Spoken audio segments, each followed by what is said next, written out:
বাড়ি থেকে যখন বের হবা তখন দোয়া পড়ো।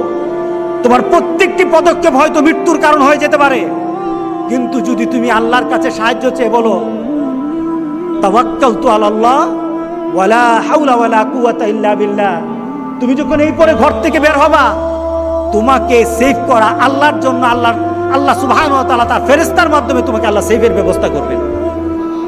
কারণ তুমি তোমার এই সফরকে আল্লাহর কাছে ছেড়ে দিয়েছো, তোমার সফরকে আল্লাহর কাছে ছেড়ে দিয়েছো।